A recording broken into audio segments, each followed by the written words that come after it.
ચાલો મિત્રો, કેમ છો બધા? મજામાં હશો? અમે પણ મજામાં છીએ. તો ચાલો આજે શું બનાવીશું? બેસનના લોટનું રતલામી સેવ, બજાર જેવી સોપાર. તો પહેલાં આપણે એક વાટકો ચણાનો લોટ લીધો આવડો, બરાબર.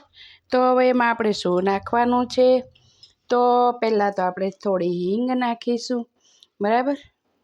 પછી આવશે લવિંગનો ભૂકો, પછી આપણે નાખીશું અજમો, પછી નાખીશું મરિયા. મિત્રો, મરિયા આપણે વધારે હોય અંદર, બરાબર.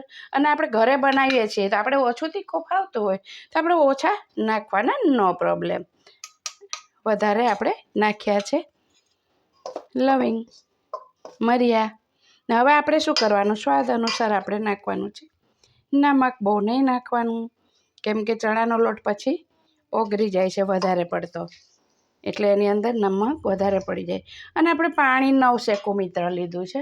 બહુ એકદમ ગરમ કરશો ને તો સેવો ભાંગી જશે, એકદમ ભૂકો જ થશે, ખૂચરું નહીં થાય.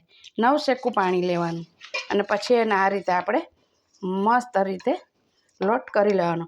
સેવ મિત્રો આખી બની જાય મસ્ત, આપણા હાથ બિલકુલ બગડશે નહીં. એ રીતે આપણે આ સેવ બનાવવાની. આવી રીતે આમ લોટ બાંધવાનો, આ ચમચાથી આવી રીતના આપણે મસ્ત રીતે કરી લેવાનું છે.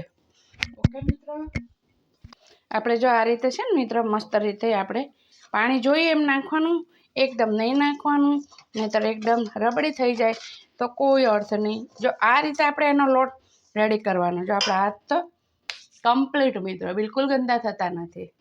એટલે આ રીતના આપણે લોટ રેડી કરી લેવાનો છે મિત્રો.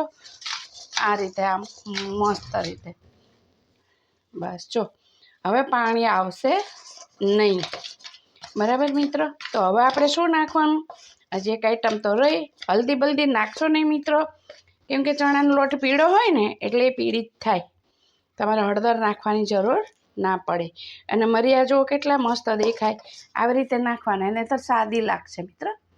મરિયા હોવા જરૂરી છે, એટલે તો રતલામી સેવ કહેવાય. હવે આની અંદર આપણે શું નાખીશું? એક વાટકી લોટ છે ને, એટલે ગરમ તેલ, આ ચમચી મોટી લીધી મેં, બરાબર. આ ગરમ તેલ આની અંદર 2 ચમચી એડ કરવાનું છે. કે કેવું ગરમ, કે આમ બહુ ઉફાળું તેલ ગરમ, નહીંતર સેવ ફાટી જશે. મેં તમને કીધું ને એમ. હવે આ જે તેલ છે ને મિત્રો, આપણે પચાવી દેવાનું મસ્ત રીતે આને.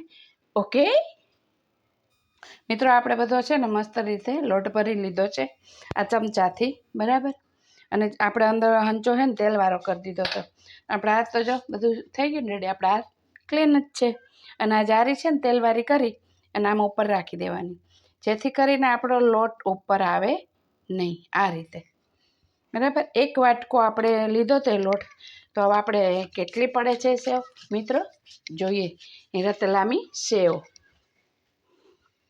એટલે હવે આવી રીતના આપણે મોટું વાસણ લેવાનું, જેથી કરીને આપણો જે સેવનો ઘાણ પણ મોટો પડે મિત્રો. આ રીતે આપણે બનાવવાની છે આપણે રતલામી સેવ. આ રીતના પાડવાની, એટલે બહુ મોટું થાય. હવે જેટલું પોળું વાસણ હશે ને એમાં આપણો ઘાણ મોટો થાય અને જલ્દી પતે. પાછો વારી લેવાનો એટલે નીચેથી લોટ પડવાનો બંધ થઈ જાય, બરાબર મિત્ર. હવે આપણે ગેસ વધારી દેવાનો. આ રીતના આપણી સેવ ફાટવી જોઈએ, ફાટે નહીં તો જ બને. તો એની માટે આપણે તેલ ગરમ નાખીને ઘૂંટવાનું. તેલ કેવું હોવું જોઈએ? નવશેકું. અતિ તેલ ગરમ નાખશો તો તમારું ગૂંચળું આવું નહીં વરે મિત્ર, ફાટી જશે, ચૂરો ચૂરો થઈ જશે. એમાં આ તેલનું અને પાણીનું ખાસ ધ્યાન રાખવાનું છે. ઓકે મિત્ર. જો કેવી સરસ ફૂલી છે મિત્ર, કોઈ ખારો જ નહીં, કાંઈ જ નાખ્યું નથી. આ ફૂલે અને ફાટે એનું કારણ અને પોચી બને એનું કારણ શું છે? નવશેકું પાણી, નવશેકું તેલ, પ્લસ એને તમે ઘૂંટો, એટલું સરસ બને આ. તો આ રીતના આપણે એક વાટકામાં તો કેટલી બધી સેવ બની જાય મિત્ર. અને હાથ તો આપણા ક્લીન જ રહ્યા, બગડ્યા જ નહીં. આ રીતે બનાવવાનું મિત્ર, સુપર. એકદમ સરસ સેવ થઈ છે. જો પોચીને એકદમ ફૂલી ગઈ ને, ફૂલવી જરૂરી છે, ફૂલે નહીં અને ફાટે નહીં તો સેવ તમારી બરાબર બને નહીં.